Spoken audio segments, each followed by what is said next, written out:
Ya, bismillahirrahmanirrahim. Assalamualaikum warahmatullahi wabarakatuh. Waalaikumsalam warahmatullahi Alhamdulillah wabarakatuh. wa kafa wassalatu wassalamu ala nabiyil mustafa wa man sara ala nahji faqad iktafa. Asyhadu an la ilaha illallah wahdahu la syarikalah wa asyhadu anna Muhammadan abduhu wa rasuluh la nabiyya ba'dah. Para akhwat dan ummahat yang selalu dirahmati oleh Allah Ta'ala, mudah-mudahan kita senantiasa berada dalam kebenaran.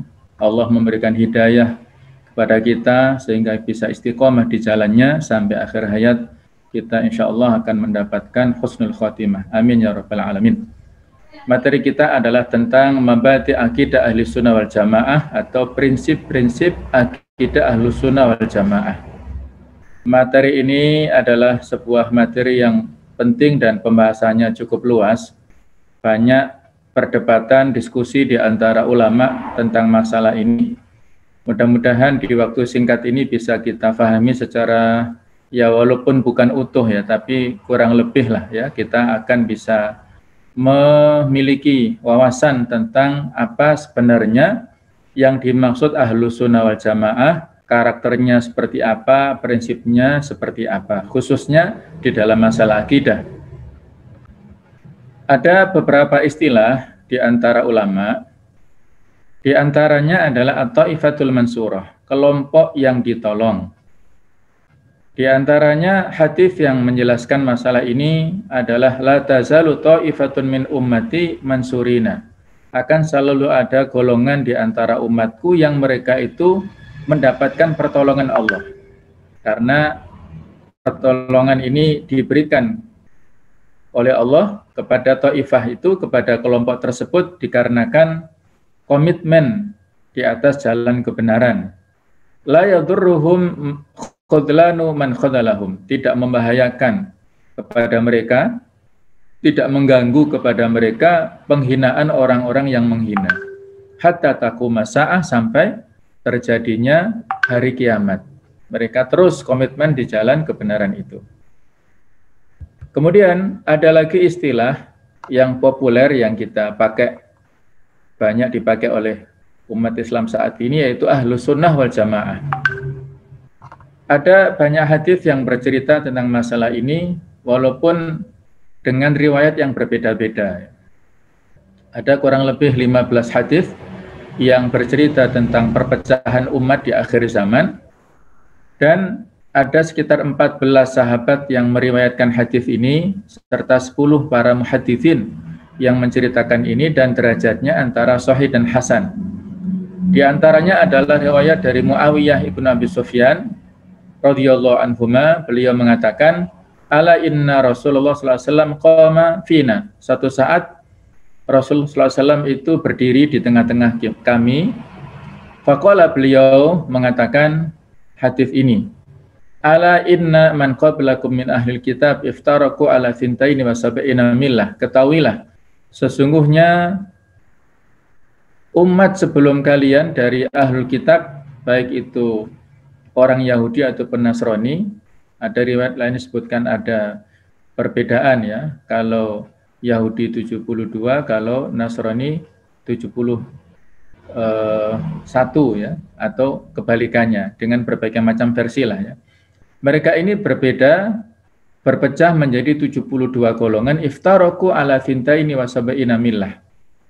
Wa inna hadhil millah, dan sesungguhnya umat Islam ini sataftariku ala salatin wa sab'in, berpecah menjadi 73 golongan.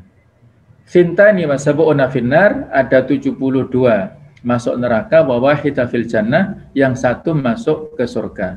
Wahyal jamaah, itulah yang disebut dengan al-jamaah. Ada riwayat versi atau Broni menyebutkan secara eksplisit, yaitu Ahlus Sunnah wal Jamaah. Masing-masing saling melengkapi lah. Walaupun secara makna hadis ini susah ataupun barangkali kita masih bingung untuk memahaminya, dan penjelasan dari para ulama juga masih mengandung perdebatan ya.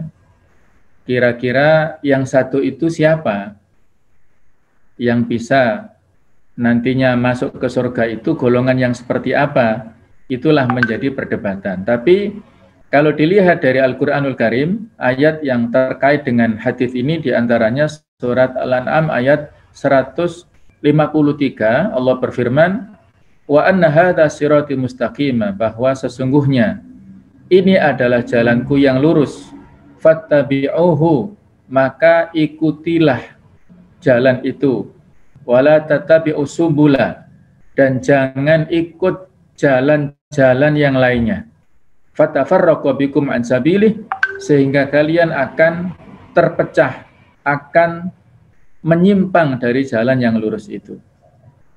Ayat ini pernah disampaikan oleh Rasulullah SAW kepada para sahabat. Beliau membuat garis yang lurus, yang itu adalah as-sirat al-mustaqim. Kemudian di kanan kirinya itu ada garis-garis yang bengkok, yang itu adalah jalan-jalan yang sesat, jalan-jalan setan. Hanya satu jalan yang disebut as-sirat al-mustaqim itu. Istilah ketiga adalah al-firqatun najiyah, golongan yang selamat. Iftaraqat al-yahud ala ihda wa sab'ina firqah, bahwasanya orang-orang Yahudi itu berpecah menjadi 71 golongan. Waftaraqat an-nasara ala fintaini wa sab'ina firqah, orang-orang Nasrani itu terpecah menjadi 72. Jadi ada kata-kata firqah di sini.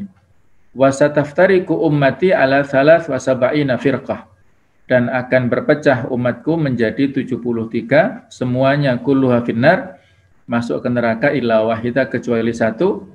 Para sahabat bertanya, qalu man hiya ya Rasulullah, siapa golongan firqah najiyah itu, yang satu itu ya Rasulullah, yang selamat? Maka beliau mengatakan, ma ana alaihi wa ashabi, yaitu golongan yang mengikuti, yang berada pada apa-apa yang aku dan para sahabatku jalani pada hari ini.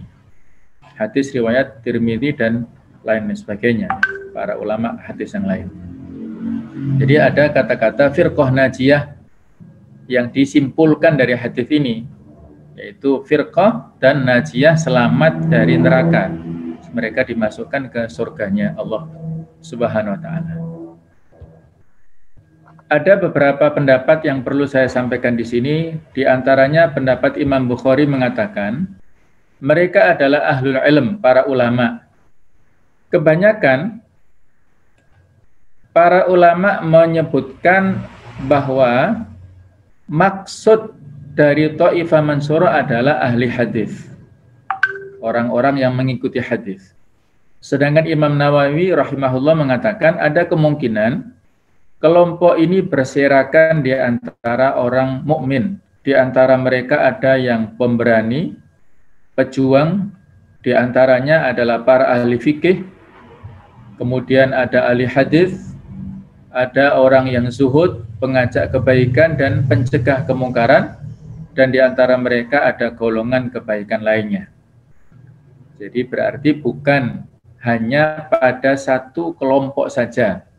Mereka ini bisa terpecah ataupun berada pada masing-masing kelompok, tetapi mereka punya identitas. Sehingga ada hadis lain yang disebut ghuraba, ya, mereka adalah orang-orang yang asing.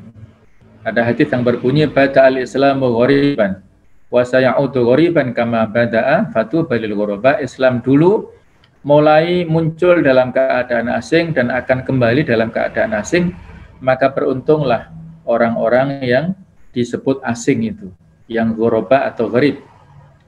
Beliau juga mengatakan, Imam Nawawi ini, kelompok ini juga boleh termasuk kelompok bermacam-macam dari golongan orang mukmin, antara pemberani dan ahli strategi peperangan, ada pakar fikih, hadis, tafsir, kemudian pelaku penyuruh kebaikan dan melarang kemungkaran, zuhud, dan ahli ibadah. Itulah kurang lebih penjelasan dari hadis wahiyal jamaah yang kita sebutkan di hadis yang kedua tadi, atau yang pertama tadi, kemudian yang kedua ya. Kemudian ada hadis yang ketiga adalah ma'ana alaihi wa ashabi, yaitu kelompok yang berada yang mengikuti petunjuk Rasulullah SAW dan para sahabatnya. Ibnu Hajar Al-Asqalani berkata sebagai pemutus dalam masalah ini, tidak harus berkumpul di satu negara, bahkan boleh berkumpulnya mereka di satu wilayah dan berpencar di berbagai belahan bumi. Boleh juga berkumpul dalam satu negara, di mana sebagian ada di antara mereka dan bukan pada sebagian lainnya. Bisa juga bumi semuanya kosong dari sebagian mereka sedikit demi sedikit, sampai tidak ada yang tersisa kecuali satu kelompok di satu negara. Ketika sudah habis, maka datanglah perintah atau keputusan Allah Ta'ala. Jadi mereka ini orang-orang yang betul-betul komitmen dengan konsep manhaj Allah Ta'ala dan Rasulnya. Dimanapun mereka berada, apakah di Indonesia, di luar negeri, tidak menjadi masalah. Yang penting mereka komitmen dengan kebenaran. Perkataan para ulama seputar kelompok ini tidak dikhususkan pada golongan tertentu dari manusia, sebagaimana tidak ditentukan pada negara tertentu. Meskipun terakhirnya berada di Syam dan mereka memerangi Dajjal, sebagaimana yang dikabarkan oleh Nabi Shallallahu Alaihi Wasallam. Jadi nanti kita akan, manusia pada akhir zaman maksudnya ya, itu akan dikumpulkan, digiring ke suatu tempat yang ada di Syam sana ya. Itu adalah nanti akhir zaman, pada masa-masa fitnah yang sangat keras ya, dengan munculnya Dajjal itu. Tidak diragukan bahwa mereka adalah orang yang sibuk dengan ilmu agama, baik itu akidah, fikih, hadis, tafsir, memerintahkan yang ma'ruf dan mencegah kemungkaran, serta membantah ahli bid'ah. Semua itu harus dibarengi dengan ilmu yang benar dan bersumber dari wahyu. Kita memohon kepada Allah, semoga kita dimasukkan ke dalam golongan mereka. Amin ya rabbal alamin. Jadi intinya tidak boleh diklaim ya, bahwasanya kelompok Ahlus Sunnah wal Jamaah itu adalah milik kelompok tertentu, sedangkan yang lain disebut Ahlul Bid'ah. Selama parameternya itu masih bisa didiskusikan, ya, masih bisa diperdebatkan.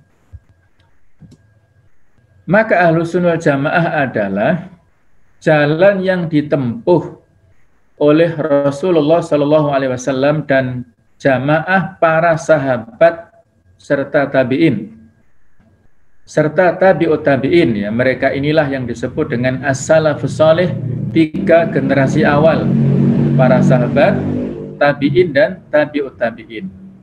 Baik itu dari sisi paradigma berpikir dan pengamalan terhadap agama serta akhlaknya.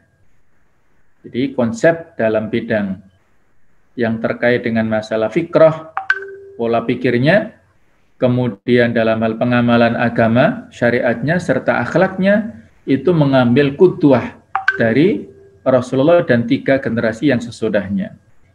Bukan sekedar simbolistik atau ritual semata-mata secara zahir saja, tetapi yang lebih penting adalah esensinya, ruh wa maqasidnya.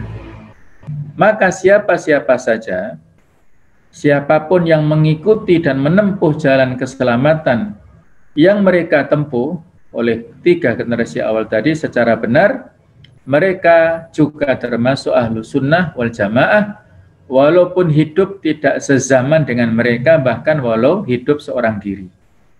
Inilah kesimpulan dari yang kita sampaikan tadi. Siapapun mereka tidak menjadi masalah.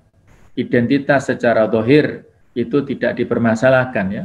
Nama boleh berbeda, tapi inti ruh daripada yang ada dalam pola pikir, baik dari sisi akidahnya, ibadahnya, akhlaknya, itu tidak berbeda dengan yang dicontohkan oleh Rasulullah dan 3 generasi awal. Mereka itulah yang disebut Ahlus Sunnah wal Jamaah.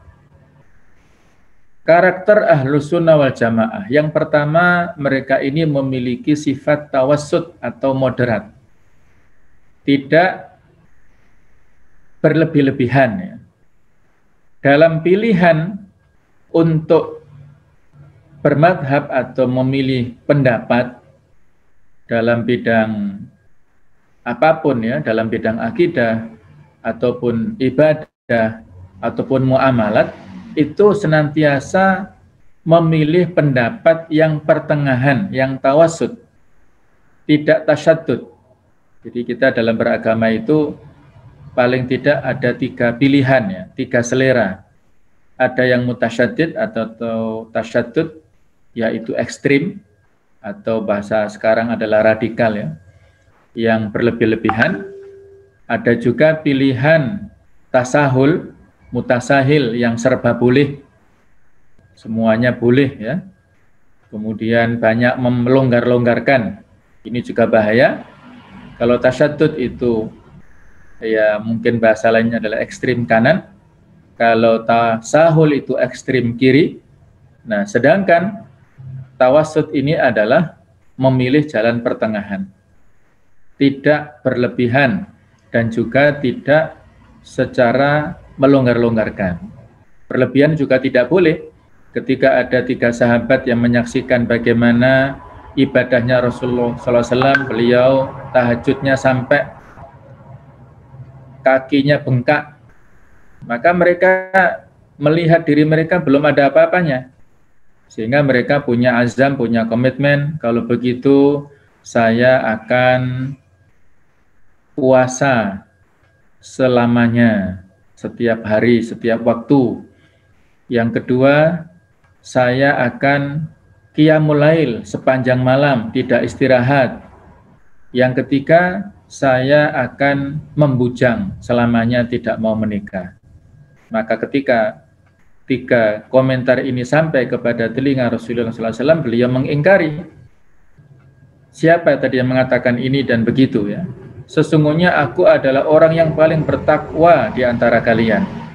Tetapi aku puasa tapi juga berbuka. Aku qiyamul lail namun juga istirahat, tidur malam. Dan aku wa na'tazawajun nisa, aku juga menikahi wanita. Faman raghiba an sunnati falaysa minni, barang siapa yang tidak suka dengan sunnahku maka bukan termasuk golonganku. Jadi itulah sifat moderatnya. Yang kedua adalah i'tidal, adil dan objektif. Apakah kepada lawan atau kawan itu dia senantiasa adil dan objektif, tidak ada semacam fanatik buta ya, tidak ada memiliki penyakit ghil, tidak ada semacam suudon kepada kaum muslimin. Kan ada kritikan ya, ada sebagian pendapat terutama pro kontra mensikapi pelecehan penghinaan Nabi di Perancis sana itu, kan ada sebagian di antara kaum muslimin yang berbeda pendapat ya. Bahkan ada kesannya kenapa kepada orang kafir husnudon, kepada sesama kaum muslimin suudon. Nah, ini kan tidak pada tempatnya ya, tidak adil ya. Adil itu kan menempatkan sesuatu pada tempatnya. Nah, ini kebalik. Harusnya asyidda 'alal kufar ruhama'u bainahum ya. Itu sikap kita kan. Kepada orang kafir kita tegas, bahkan keras ya kepada mereka. Ruhama' bainal muslimin ya, kita senantiasa memiliki kasih sayang kepada kaum muslimin, tapi ternyata ada fenomena saat ini yang terbalik. Yang ketiga adalah tasamuh, toleran dengan perbedaan pendapat ya. Kita memiliki prinsip na'malu fi ma tafaqna alaih, kita mengamalkan sesuatu yang kita sepakati, wa na'diru ba'duna ba'dha fi ma ikhtalafna fih, dan kita saling bertoleransi, saling menghormati satu sama lain dalam hal yang kita berbeda pendapat di dalamnya. Yang keempat, tawazun, seimbang antara urusan akhirat dan urusan dunia. Seimbang dalam hal memilih pilihan-pilihan ya, ada fikul muwazanah, fikih pertimbangan, sehingga tidak ada istilah berat sebelah tadi ya. Ini mirip dengan tawassut. Yang kelima adalah senantiasa melakukan dakwah ilallah dengan amar ma'ruf dan nahi mungkar, dengan cara-cara yang ahsan, yang baik, yang tepat. Ud'u ila sabili rabbika bil hikmah. Kita berdakwah kepada Allah dengan cara yang hikmah sesuai dengan situasi dan kondisinya. Kemudian berikutnya adalah prinsip-prinsip Ahlus Sunnah wal Jamaah. Yang pertama, beriman kepada rukun-rukun iman. Mulai iman kepada Allah, kepada para malaikatnya, kitab-kitabnya, rasul-rasulnya, hari akhir, dan takdir Allah yang baik atau yang buruk. Mengimani rukun iman ini dengan keimanan yang tepat, pemahaman yang tepat. Yang kedua, tentang batasan keimanan. Iman itu adalah perkataan, perbuatan, dan keyakinan. Perkataan dengan lisan, perbuatan dengan anggota badan, keyakinan dalam hati yang bisa bertambah dengan ketaatan dan bisa berkurang dengan kemaksiatan. Nanti ada penjelasannya, inilah yang membedakan antara ahlu sunnah dengan yang lainnya dalam hal fluktuasi iman ini. Jadi kita meyakini bahwa tiga inilah dimensi keimanan. Dalam hati itu kita yakin, secara lisan kita katakan, dan secara perbuatan kita praktekkan. Itulah tiga dimensi keimanan. Dan iman ini seperti pakaian yang bisa lapuk, bisa rusak, bisa hilang ya. Kalau kita tidak rawat dengan baik, maka iman kita bisa bertambah dengan ketaatan, berkurang dengan kemaksiatan. Yang ketiga, tidak mengkafirkan seseorang dari kaum muslimin kecuali apabila dia melakukan perbuatan yang bisa membatalkan keislamannya. Ada banyak poin tentang masalah nawaqidul iman, di materi tarbiyah juga ada. Nawaqidul Islam, nawaqidul syahadatain, nawaqidul iman itu maksudnya sama ya. Kalau Syekh Said Hawa itu sampai 20 poin, kemudian Syekh Muhammad bin Abdul Wahab itu 10 poin. Nah, kalau diringkas, yang bisa membatalkan keislaman itu ada 4 macam. Yang pertama adalah ar-riddah, murtad, keluar dari ajaran Islam. Yang kedua adalah asyirku, yaitu melakukan syirik besar. Itu bisa membatalkan keislaman seseorang.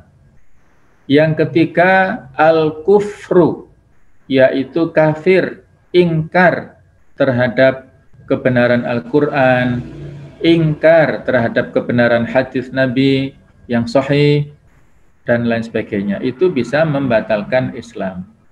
Yang keempat adalah an-nifaqu, kemunafikan. Nifak yang i'tiqadi ya, nifak yang membatalkan Islam, itu nifak yang ada kaitannya dengan masalah akidah. Secara zahir seolah-olah muslim tapi batinnya mengingkari, itu nifak i'tiqadi. Kalau nifak amali dengan ciri-cirinya, kalau berkata bohong, kalau janji dia mengingkari, kalau dia dipercaya dia khianat, itu nifak dalam bentuk perbuatan, nifak amali, tidak sampai membatalkan Islam seseorang. Baik, itu tentang yang membatalkan. Adapun perbuatan dosa besar, selain syirik dan tidak ada dalil yang menghukumi pelakunya sebagai kafir, maka seorang muslim tidak menjadi kafir. Ini sekaligus menegaskan ya, maksudnya Ahlus Sunnah ini bukan kelompok takfiri. Ini harus ditegaskan ya. Ahlus Sunnah bukan kelompok yang mudah untuk mengkafirkan muslim yang lain. Kalau dia mudah mengkafirkan ya berarti dia hati-hati ya. Dia bukan termasuk kelompok Ahlus Sunnah wal Jamaah. Ini adalah perlu penegasan. Yang keempat, wajib taat kepada pemimpin kaum muslimin selama mereka tidak memerintahkan untuk berbuat maksiat. Surat An-Nisa 59, ya ayyuhalladzina amanu ati'ullaha wa ati'ur rasul wa ulil amri minkum. Wahai orang-orang yang beriman, taatlah kalian kepada Allah, taatlah kalian kepada Rasul dan kepada para pemimpin selama perintahnya itu berupa yang baik ya. Maka harus kita taati. Yang kelima, haramnya memberontak terhadap pemimpin kaum muslimin apabila melakukan hal-hal yang menyimpang, amalan kufur. Jadi mungkin itu adalah kebijakan-kebijakan atau kemaksiatan tertentu yang tidak sampai dalam kategori kafir, maka tidak boleh memberontak. Yang perlu disampaikan adalah harus dibedakan ya, antara demonstrasi dan memberontak itu berbeda. Kalau demonstrasi itu menyampaikan aspirasi pendapat di negara yang demokratis seperti sekarang ini, itu boleh ya, selama tidak ada anarkisme. Silahkan ya. Bahkan dalam hadis dikatakan afdhalul jihad kalimatul haqqi inda sultanil jair. Jihad yang paling utama adalah sebuah kata-kata yang benar di hadapan pemimpin yang zalim. Jadi kalau yang kita sampaikan aspirasinya, demonstrasinya itu berupa kebenaran atas kebijakan yang menyimpang, itu justru disebut afdhalul jihad ya. Jadi sekali lagi ini harus dibedakan antara menyampaikan aspirasi dengan memberontak. Kalau memberontak ini bughat ya, pemberontakan yang tidak taat kepada kebijakan-kebijakan pimpinan. Seperti dulu orang-orang Khawarij melakukan pemberontakan, tidak taat kepada islah ataupun perdamaian antara kubu Muawiyah dan kubu Ali bin Abi Thalib saat itu, yaitu pemberontakan. Yang keenam, bersihnya hati dan mulut mereka terhadap para sahabat. Ahlussunnah ini senantiasa memuliakan para sahabat. Mereka kalau dalam istilah ahli hadis itu, para sahabat adalah al-udul, generasi yang sangat adil.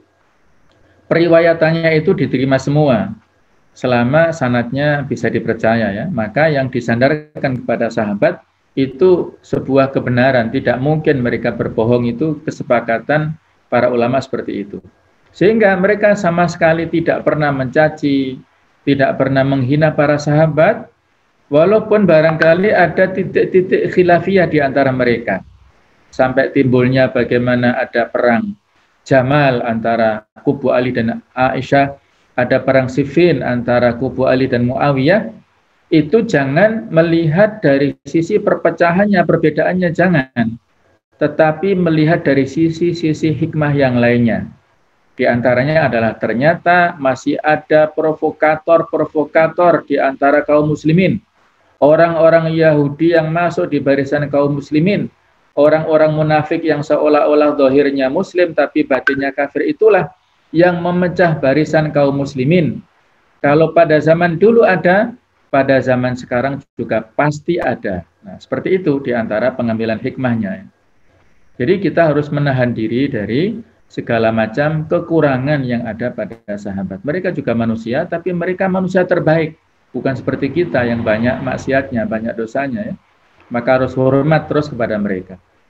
Yang ketujuh, mencintai ahlul bait, keluarga besar Rasulullah SAW sesuai dengan wasiat Nabi Muhammad SAW. Cintailah aku karena kecintaan Allah kepadaku, dan cintailah ahlul bait karena kecintaan aku kepada mereka.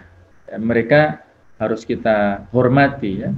Ummahatul mukminin, para istri Nabi, kemudian juga anak-anak Nabi, keturunan beliau, dzurriyyah beliau yang sampai sekarang disebut habaib, itu harus kita hormati, kita cintai mereka karena itu wasiat Rasulullah SAW.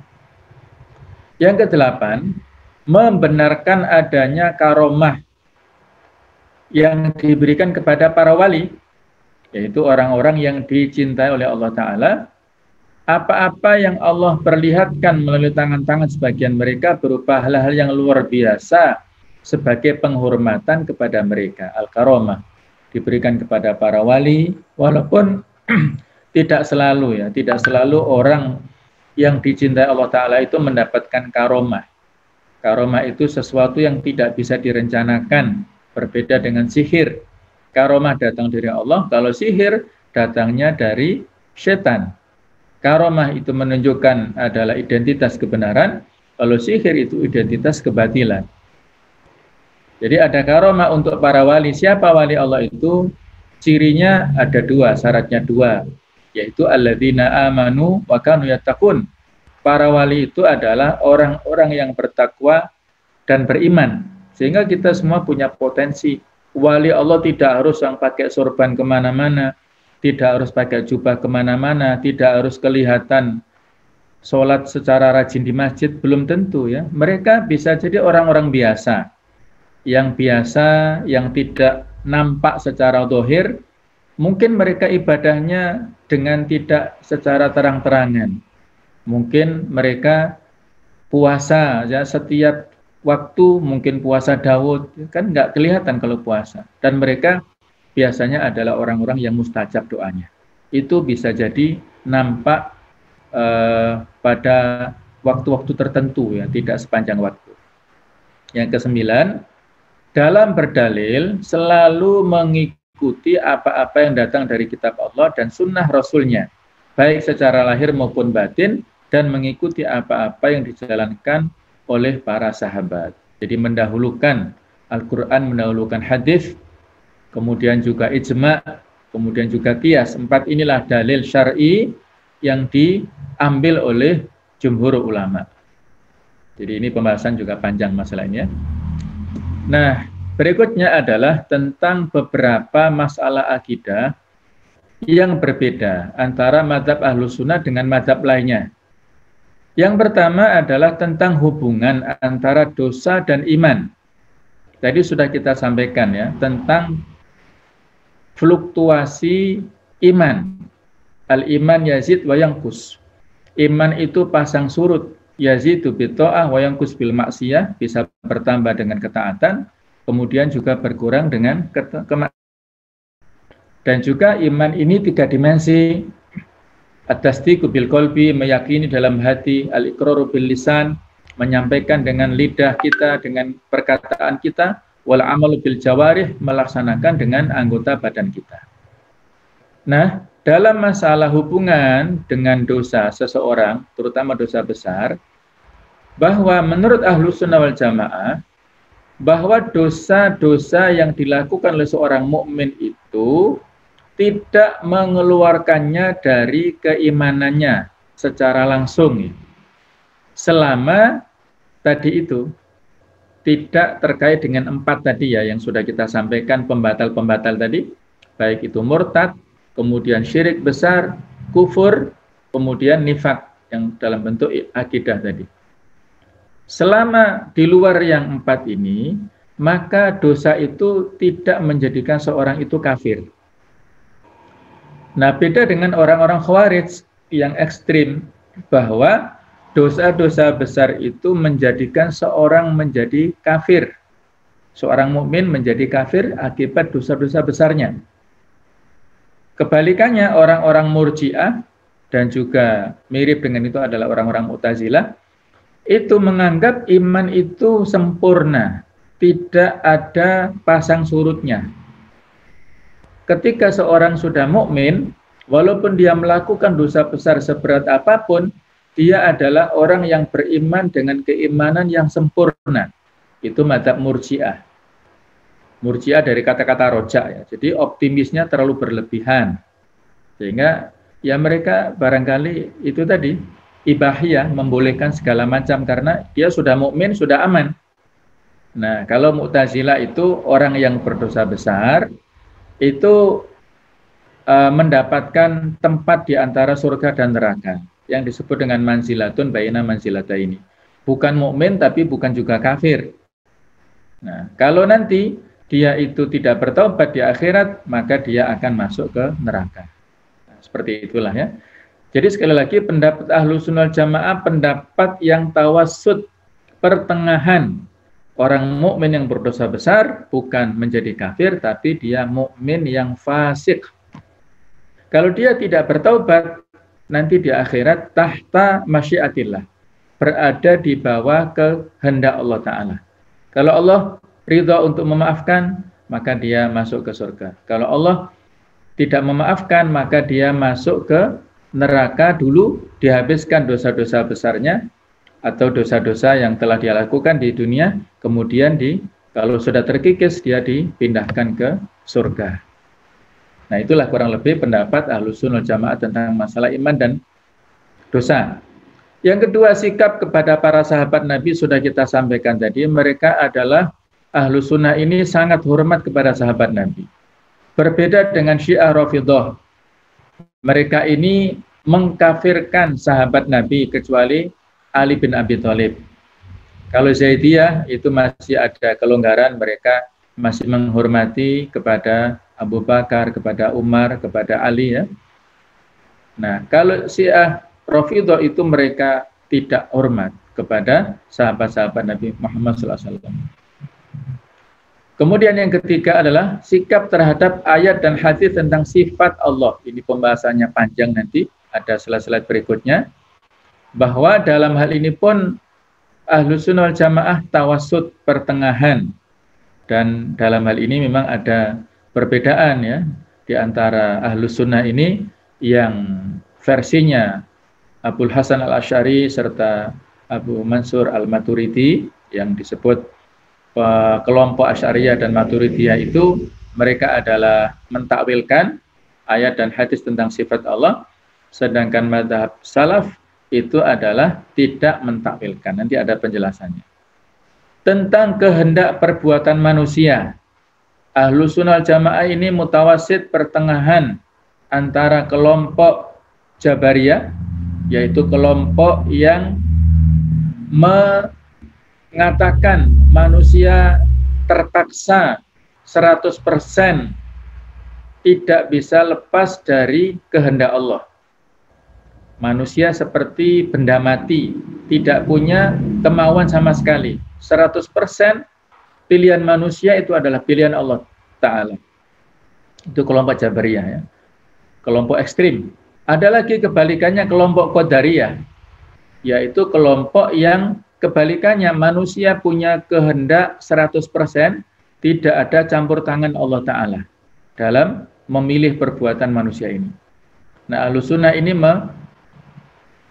berada di antara kedua kelompok ini.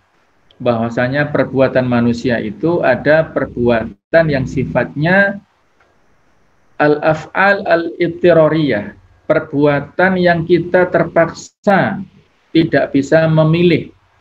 Manusia dalam posisi ini adalah al-makhluk al-mujbar, makhluk yang terpaksa. Kematian, kecelakaan, sakit, ya, kita sudah hati-hati berjalan di sebelah kiri, ditabrak dari belakang, ya sudah, itu tidak bisa memilih. Nah, itulah perbuatan yang kita nggak punya pilihan. Tapi ada saat-saat yang lain kita bisa memilih dalam sisi al-af'al al-ikhtiyariyah, perbuatan-perbuatan yang kita bisa memilih, sehingga manusia dalam bab ini makhluk yang mukhayyar, makhluk yang bisa memilih. Yaitu kita mau lulus ujian atau tidak, kita mau bahkan dalam hal keimanan atau kekafiran, itu kita punya pilihan. Faman syaa falyu'min, siapa yang mau silakan beriman. Wa man syaa falyakfur, siapa yang mau silakan kafir. Tapi Allah memberikan ancaman, inna a'tadna lidh-dhalimina nara ahata bihim suratiquha, kami siapkan untuk orang-orang yang zalim, untuk orang-orang yang kafir api neraka yang panasnya itu meliputi, di surat Al-Kahfi. Jadi ini pilihan kita, fa'alhamaha fujuraha wa taqwaha. Kami berikan ilham kepada manusia jalan yang maksiat dan jalan ketakwaan. Silahkan dia punya potensi fitrah, akal yang sehat dari Allah. Kalau dia memilih kesesatan, maka itulah tanggung jawab dirinya sendiri. Jangan menyalahkan Allah Ta'ala. Nah, itulah madhab Ahlussunnah wal Jamaah yang pertengahan. Nah, tadi tentang masalah sifat, ada perbedaan di antara kelompok-kelompok umat Islam. Al-mauqif minas sifat, sikap ahlu sunnah tentang masalah sifat. Wajibul muslim an yuthbita li rabbihi kulla sifatil kamal wa an yunazzihahu an kulli naqsin. Wajib kepada setiap muslim untuk menetapkan kepada Allah segala sifat-sifat kesempurnaan dan mensucikannya dari segala sifat yang mengandung kekurangan. Yaitu apa? Sikap kita imanun biha bila ta'wil wala ta'til, mengimani sifat-sifat itu tanpa ada pentakwilan. Pentakwilan itu adalah memalingkan dari makna yang asli kepada makna yang metafora, yang majazi atau yang abstrak, ya. Wala ta'til, dan juga tidak boleh ada unsur penolakan. Wa hadza madhhabus salaf, ini adalah madhab dari salaf al-a'lam, yang lebih tahu, wal ahkam, dan lebih bijak, wal aslam, dan lebih selamat. Jadi mereka nafyu ta'wil, ya, tidak ada pentakwilan. Sarful lafzi an ma'nahu rajih, memalingkan lafaz dari maknanya yang kuat, al-qarib, yang dekat, ilal marjuh, kepada makna yang lemah, al-ba'id, yang jauh, bila qarinah, tanpa adanya alasan tujibu dzalik, yang mengharuskan hal itu. Wa naqifa 'indal makna ala ma yaliqu bi jalillah, dan kita berdiri pada makna yang sesuai dengan kemuliaan dan keagungan Allah Ta'ala.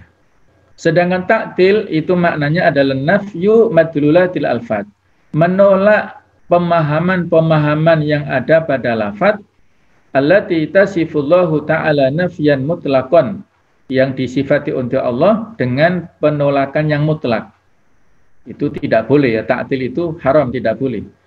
Jadi misalnya dikatakan menurut indal mu'attilah, la yatakallam, Allah itu tidak bicara, wala yasma', tidak mendengar, wala yubsiru, tidak bisa melihat. Karena menurut mereka bicara itu adalah sifat yang lazim dimiliki oleh makhluk, harus punya mulut dan sebagainya. Allah nggak sama dengan makhluknya. Kalau begitu Allah nggak berbicara. Mendengar itu sifat yang lazim dimiliki makhluk karena harus punya telinga. Nah, maka Allah berbeda dengan makhluknya, maka Allah tidak mendengar. Nah, itulah alasan mereka, ya. Tujuannya seolah-olah baik untuk mensucikan Allah dari sifat-sifat makhluk, tapi dengan cara yang tidak benar, ya, tidak baik. Yang kedua, sikap kita adalah al-kafu an niza'il ulama, menahan diri dari perdebatan di antara para ulama. Ada perdebatan yang panjang dalam masalah ini, maka kita tidak perlu untuk memperluas dalam masalah ini, ya, karena tidak produktif perbedaannya dalam bab ini, ya. Jadi cukup kita tahu boleh, tapi kalau terjebak dalam perdebatan yang sampai mengkafir-kafirkan dan sebagainya, ini tidak boleh. Di garis baris yang kedua akhir itu, yaqulu Syekhul Islam Ibnu Taimiyah mengatakan, wa ma tanazat fihil ummah wa tafarraqat fihi in amkana an yufassal an-nisa bil ilmi wal adl. Dan apa yang menjadi perbedaan umat kalau bisa itu dengan ilmu dan keadilan. Tidak boleh dengan sebuah fanatikme atau fanatis, dengan ilmu dan keadilan. Nah, ada 4 pendapat dalam masalah sifat Allah ini di antara kaum muslimin. Yang pertama adalah kelompok yang mengambil dari sisi zahirnya. Fariqatun akhadat bi dhawahiriha, sebagaimana apa adanya mengambil dari sisi zahirnya. Fa nasabat lillahi wujuhan, mereka menisbatkan kepada Allah wajah seperti kawujuhil khalqi, seperti wajah manusia. Wa yadan, Allah punya tangan atau punya tangan-tangan seperti tangannya manusia. Allah tersenyum, Allah tertawa seperti tertawanya manusia. Ini madhab yang tidak benar, ya, yang disebut dengan musyabbihah. Kelompok yang menyamakan, yaitu mujassimah wal musyabbihah ini. Kelompok yang mendeskripsikan, yang menyamakan Allah dengan makhluknya, itu madhab yang tidak benar. Kita percepat, ya, mohon maaf. Yang kedua, firqatun atolat ma'aniya hadhil alfat ala ayyi wajhin, yang sudah kita singgung tadi. Kelompok yang menolak lafaz-lafaz tersebut, sifat-sifat itu semuanya, Jadi Allah tidak bicara, Allah tidak mendengar, Allah tidak melihat. Ini kelompok yang disebut Al-Mu'attilah dan namanya adalah Al-Jahmiyah. Kelompok Al-Jahmiyah yaitu mengikut dari Jaham Ibnu Safwan, itu adalah kelompok Jahmiyah yang tidak benar. Hadzani ra'yani batilani. Dua pendapat ini adalah salah dua-duanya. Nah, tinggal pilihannya dua pendapat terakhir. Pendapat ketiga adalah pendapat madzhabus salaf. Mereka mengatakan ini yang kita ikuti ya, nu'minu bihadhihi sifat.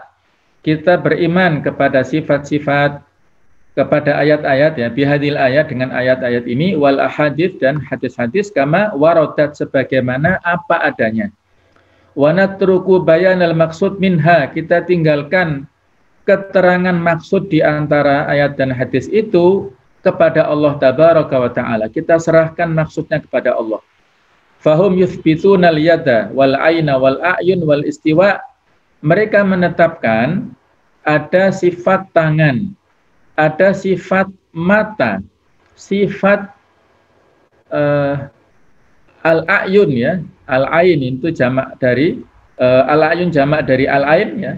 Kemudian al-istiwa adalah bersemayam, kemudian ad-dhahik yaitu tertawa, wa ta'ajjub yaitu Allah heran dan sebagainya ila akhirih. Wa kullu dzalika bima'anin la nudrikuha. Semua itu dengan mana-mana yang tidak bisa kita fahami secara langsung, maksudnya tidak kita fahami maksudnya yang sebenarnya seperti apa.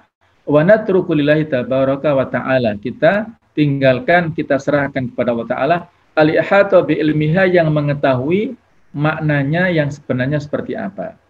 Wala siyama wa qad nuhina an dzalika, lebih-lebih lagi kita dilarang untuk itu dalam hal hadis Nabi, tafakkaru fi khalqillah, berfikirlah tentang ciptaan Allah, wala tatafakkaru fillah, jangan memikirkan zat Allah, fa innakum lan taqdiru qadrah, kalian tidak akan mampu ya. Jadi kita serahkan bahwasanya Allah itu bersemayam apa adanya di atas arsy-Nya, bagaimana caranya, bagaimana teknisnya, Allahu a'lam, kita serahkan pada Allah. Sedangkan mazhab yang keempat itu mazhabul khalaf. Mereka yang mentakwilkan. Fa'amal khalaf, mazhab khalaf, faqad qalu, mereka mengatakan innana naqta'u bi anna ma'aniya alfaz hadhil ayat wal hadits la yuradu biha dhawahiruha. Makna yang terkandung dalam ayat dan hadis tentang sifat itu tidak dimaksudkan secara zahir. Wa ala dzalika fayya majazatun, sehingga maknanya itu makna yang metafora, makna kiasan. La mani' min ta'wiliyah, tidak ada halangan untuk mentakwilkan. Fa akhadhu yu'awiluna, mereka mentakwilkan wajah Allah dengan bidzat, dengan fisik Allah. Dan mereka mentakwilkan yad, tangan, dengan kekuasaan. Misalnya Allah mengatakan yadullah fawqa aydihim, tangan Allah di atas tangan mereka. Berarti kekuasaan Allah di atas kekuasaan manusia dan sebagainya ya. Itulah mazhab khalaf, yaitu mazhab takwil. Nah, jadi yang kita pilih tadi adalah mazhab salaf, yang penjelasannya adalah bahwa mazhab salaf dalam masalah asma wa sifat menetapkan apa yang ditetapkan Allah dan Rasulnya tentang zat Allah tanpa adanya ilhad.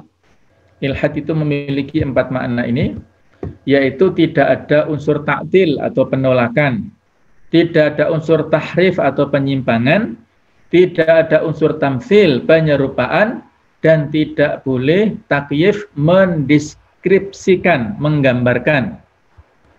Batasannya adalah firman Allah surat Asy-Syura ayat 11, laisa kamitslihi syai'un wa huwas samiul basir.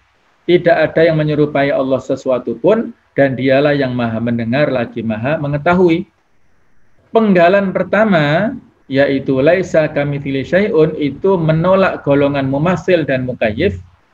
Sedangkan penggalan yang kedua, itu wa huwa samiul basir, itu menolak golongan mu'attil dan muharrif. Mu'attil itu adalah yang menolak, yang meniadakan sifat Allah. Muharrif itu yang melakukan penyimpangan. Nah, ini ya batasan yang bisa kita ambil pelajaran. Kaidah-kaidah penting dalam memahami nama-nama dan sifat-sifat Allah Ta'ala. Yang wajib dalam memahami dalil-dalil Al-Quran dan As-Sunnah dalam nama-nama dan sifat Allah, membiarkan penunjukannya sesuai zahirnya tanpa mengubahnya. Karena mengubahnya dari zahirnya adalah berkata atas nama Allah dengan tanpa ilmu, dan itu hukumnya haram. Kalau bahasa kasarnya kan sok tahu kan gitu ya, sok tahu dengan maksudnya. Contoh penerapannya adalah firman Allah, bal yadahu mabsutatani yunfiqu kaifa yasha. Bahkan kedua tangan Allah itu terbuka, dia memberi rezeki sebagaimana dia kehendaki. Al-Maidah 64. Maka sesungguhnya zahir pada ayat itu adalah sesungguhnya Allah itu memiliki dua tangan yang hakiki. Maka wajib menetapkan hal itu bagi Allah Ta'ala. Maka jika ada yang berkata, yang dimaksud dengan tangan itu adalah kekuatan, maka kita katakan kepadanya, ini adalah memalingkan perkataan dari zahirnya. Maka tidak boleh berpendapat demikian, karena itu termasuk berkata atas nama Allah dengan tanpa ilmu. Jadi memalingkan tangan menjadi kekuatan, itu adalah madhabul kholaf yang mengandung makna takwil tadi. Jadi kalau mereka juga punya maksud tadi, tujuannya itu tanzih tadi, memurnikan, mensucikan Allah, itu tujuannya benar seperti itu. Kalau tangan itu dinisbatkan kepada Allah, maka itu tidak sopan, mungkin begitu ya maknanya, atau takwilnya begitu, atau sebabnya, ilatnya begitu. Maka tangan ini harus ditakwilkan menjadi makna lain yang dekat, yaitu kekuatan itu. Inilah madhab kholaf ya, tapi madhab kita adalah madhab salaf. Kaidah tentang asma Allah. Nama Allah itu semuanya pada puncak yang paling bagus dan paling tinggi. Karena nama Allah itu mengandung sifat-sifat yang sempurna, tidak ada kekurangan padanya dalam segala sisinya. Dan nama Allah itu tidak terbatas dalam jumlah tertentu. Ada hadis yang berbunyi, lillahi tis'atun wa tis'una isman, Allah memiliki 99 nama, itu bukan bermaksud pembatasan. Karena apa? Karena ada nama-nama lain yang disebutkan dalam hadis yang disebut Ismullahil A'dham, nama Allah yang agung. Misalnya, Allahumma inna nas'aluka bi'anna nasyhadu annaka antallahu la ilaha illa anta al-ahadus samad alladzi lam yalid wa lam yulad wa lam yakul lahu kufuwan ahad. Itu pernah dikatakan oleh seorang sahabat berdoa seperti itu, maka Nabi mengatakan laqad sa'alallaha bismillahil a'dham. Orang itu telah berdoa kepada Allah dengan namanya yang agung. Nama Allah itu tidak boleh ditetapkan dengan akal, akan tetapi ditetapkan dengan syariat. Nama-nama itu, nama-nama Allah itu adalah tauqifiyah, tetap tidak bisa berubah. Ya. Jadi tidak boleh menisbatkan kepada Allah dengan nama-nama yang itu secara logika. Misalnya begini ya, Allahu muhandisul alam. Allah itu adalah arsitek dunia. Misalnya, maknanya tidak salah, tetapi istilah arsitek dunia ini tidak ditemukan, ayatnya tidak ada, hadisnya juga tidak ada, maka jangan sampai kita menisbatkan seperti itu.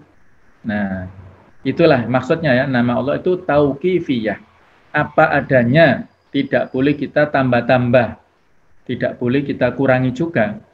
Sehingga, mohon maaf ini contoh yang banyak disampaikan oleh, maksudnya yang kita mungkin sadar atau enggak ya, barangkali kita yang sudah dalam suasana keilmuan atau akademisi, ya harus berpikir secara jernih lah ya, jangan ikut-ikutan ya. Yang sering saya amati di antara orang-orang Jawa terutama, itu menisbatkan, mohon maaf sekali lagi, kalau ada yang salah saya mohon dimaafkan, menyebut nama Allah dengan kata-kata pangeran. Nah, walaupun mereka mentakwilkan macam-macam, pangeran bukan pangeran, bukan. Tapi pangeran itu adalah nama panggilan untuk Allah. Ada lagi yang menyebutkan Gusti Allah, memanggil Allah dengan kata-kata Gusti, misalnya ya.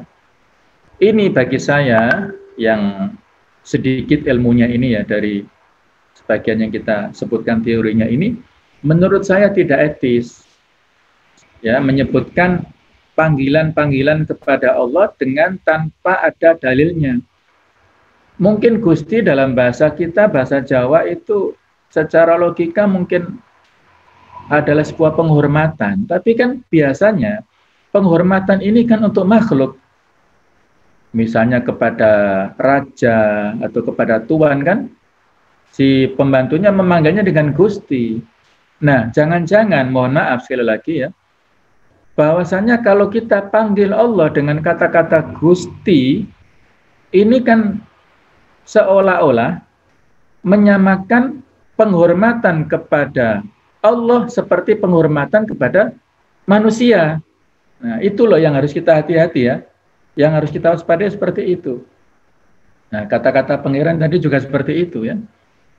Jadi menamakan, memanggil Allah dengan nama-nama yang tidak ada dalilnya. Itulah yang harus kita waspadai. Allahu a'lam bishawab ya. Mudah-mudahan bukan dimaknai saya ekstrim dalam bab ini, bukan, tapi kita semata-mata berhati-hati ya. Karena ada panggilan lain yang lebih aman. Kenapa kita harus mengadopsi panggilan yang itu unsur lokalnya itu sangat kental ya? Kenapa mengadopsi unsur-unsur lokal yang itu yang tidak mengandung masih banyak syubhat tadi ya? Allahu a'lam bishawab ya. Kemudian kaidah tentang sifat-sifat Allah itu semuanya tinggi, sempurna, terpuji, tidak ada kekurangan sama sekali. Dan sifat Allah itu terbagi dua macam, sifat tsubutiyah yang positif ya, yang baik, dan sifat salbiyah yang negatif. Pembagiannya adalah sifat tsubutiyah itu tetap positif, sifat yang mengandung makna kesempurnaan. Dan sifat ini ada dua macam, sifat dzatiyah yang terkait dengan fisik Allah, bukan terkait dengan kehendaknya. Dan sifat ini selalu melekat padanya seperti mendengar, melihat, berkehendak, dan sebagainya. Sedangkan sifat fi'liyah perbuatan, yaitu sifat yang terkait dengan kehendaknya, dan sifat ini melekat padanya, dikerjakan atau ditinggal, terserah kemauan dan kehendaknya, seperti istiwa bersemayam, tertawa, takjub, turun ke langit dunia pada setiap malam sampai sepertiga malam terakhir, kemudian datang pada hari kiamat, wajah rabbuka wal malaku saffan saffa, Allah datang pada hari kiamat saat malaikat berbaris. Tidak perlu kita tanyakan bagaimana kedatangannya ya, tidak perlu. Itu sifat yang melekat padanya, dikerjakan atau ditinggalkan terserah pada Allah. Yang kedua, sifat salbiyah negatif, yaitu sifat yang mengandung makna yang bertentangan dengan kesempurnaan Allah dalam rangka menetapkan kebalikannya, seperti menafikan rasa kantuk dan tidur yang dimaksudkan untuk menetapkan kebalikannya, yaitu al-hayyu al-qayyum. Allahu la ilaha illahu al-hayyul qayyum la ta'khuduhu sinatu wala naum. Nah, jadi Allah nggak pernah tidur, nggak pernah ngantuk ya. Kemudian hukum mengartikan ayat Al-Quran dan As-Sunnah secara zahirnya. Kata sebagian ulama, di antaranya Walid bin Muslim, aku bertanya kepada Al-Auza'i, kepada Malik bin Anas, Sufyan Ats-Tsauri, Laits bin Sa'ad tentang hadis-hadis masalah sifat. Mereka semuanya mengatakan kepadaku, jalankanlah sebagaimana datangnya tanpa adanya takyif atau penggambaran. Tidak perlu bertanya bagaimana dan bentuknya. Al-Hafidz Ibnu Abdul Bar mengatakan seluruh ahlu sunnah telah bersepakat untuk menetapkan sifat-sifat yang terdapat dalam Al-Quran dan As-Sunnah, serta mengartikannya secara zahirnya. Tetapi mereka tidak menggambarkan bagaimananya, bentuknya tentang sifat-sifat itu. Ada Jahmiyah, tadi sudah kita sebutkan ya, Jahmiyah, Mu'tazilah, dan Khawarij, mereka mengingkari sifat-sifat Allah Subhanahu wa Ta'ala dan tidak mengartikannya secara zahirnya. Lucunya mereka menyangka bahwa orang yang menetapkannya termasuk musyabbihah, kaum yang menyerupakan Allah dengan makhluknya. Jadi kaum salaf atau mazhab salaf dituduh musyabbihah ya. Padahal mereka sendiri yang tidak benar dalam mensifati sifat-sifat itu. Kemudian hukum orang yang jahil dengan sifat Allah Orang yang jahil dengan sifat Allah bukan mengingkarinya, maka tetap disebut mukmin dan tidak boleh dikafirkan. Ini adalah pendapat final Abdul Hasan Al-Asy'ari, serta Imam Nawawi berkata mengutip pendapat sekelompok ulama, yang artinya, saya langsung supaya cepat, bahwa orang tidak kafir karena jahil terhadap sifat Allah, dia juga tidak keluar dari area iman karena sebab itu. Berbeda dengan orang yang mengingkari sifat Allah. Abdul Hasan Al-Asy'ari berpendapat baru seperti ini, dan ini adalah pendapat final beliau. Pernah ada satu hadis, ini mengakhiri ya untuk materi kita ini. Ada satu hadis yang sahih riwayat Bukhari atau Muslim ya. Ada seorang yang punya kekayaan banyak, terus dia berpesan, berwasiat kepada ahli warisnya, wahai anak-anakku, kalau aku nanti meninggal dunia, maka bakarlah mayatku, kemudian sampai menjadi debu, dan lemparkanlah ke lautan supaya hilang, tidak berbekas sama sekali. Anak-anaknya nggak tahu apa maksud daripada ayahnya ini. Mereka setelah ayahnya ini meninggal, dilakukanlah wasiat itu.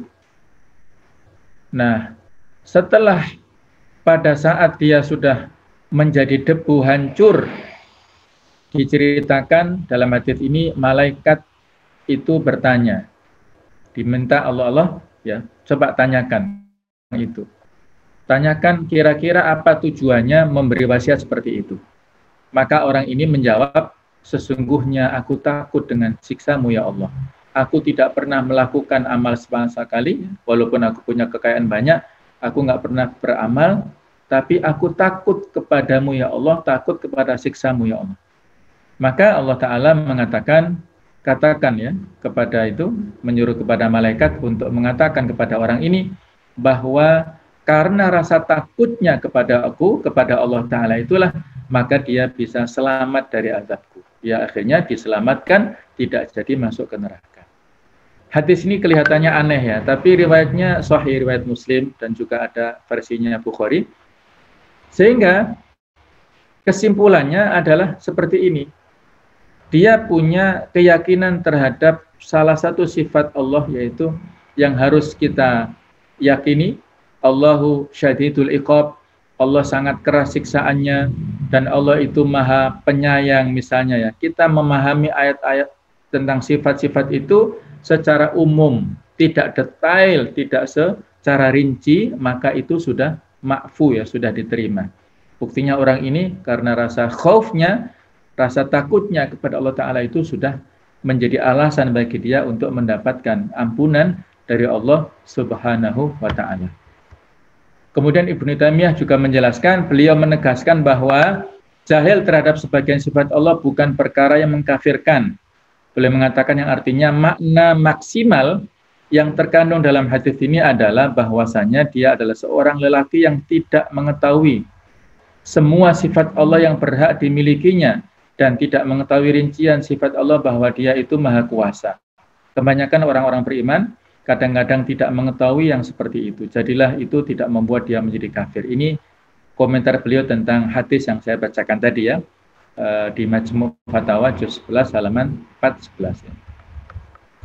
Ini sedikit ya, bahwasanya 4 mazhab itu semuanya sanadnya sampai kepada Rasulullah SAW. Baik itu yang pertama adalah Abu Hanifah ya. Ini juga seorang dikatakan, sebagian mengatakan beliau tabi'in, ada yang mengatakan tabi'in ya. Itu mengambil ilmunya dari Qatadah dari Hasan al-Basri, Hasan al-Basri dari Abdullah bin Abbas kepada Rasulullah SAW. Yang kedua Imam Malik bin Anas, itu mengambil ilmunya dari Nafi kepada Abdullah bin Umar, kemudian kepada Rasulullah SAW. Juga dari jalur yang lain, dari Az-Zuhri kepada Urwah, kepada Aisyah, kepada Rasulullah. Az-Zuhri juga mengambil sanad dari Sa'id bin Musayyab dan kepada Umar dan kepada Rasulullah. Imam Syafi'i itu berguru juga kepada Imam Malik pada saat beliau di Madinah, juga berguru kepada Amr ibn Abi Salamah, juga kepada Al-Auza'i, kepada Atha bin Abi Rabi'ah bin Rabah, dan juga kepada Abdullah bin Umar. Dan Imam Ahmad itu juga pernah berguru kepada Imam Syafi'i, juga pernah berguru kepada muridnya Abu Hanifah, yaitu Abu Yusuf, dan juga pernah berguru kepada Ibnu Mahdi, sampai kepada Ali bin Abi Thalib, dan sampai kepada Rasulullah SAW. Ya, Imam Ahmad punya murid, diantaranya Imam Muslim, Imam Bukhari, Imam Syafi'i juga punya murid yang banyak. Ya, ini semuanya sanadnya sampai kepada Rasulullah SAW. Ya. Kemudian Abu Hanifah itu punya murid yang diantaranya yang terkenal Muhammad Asy-Syaibani.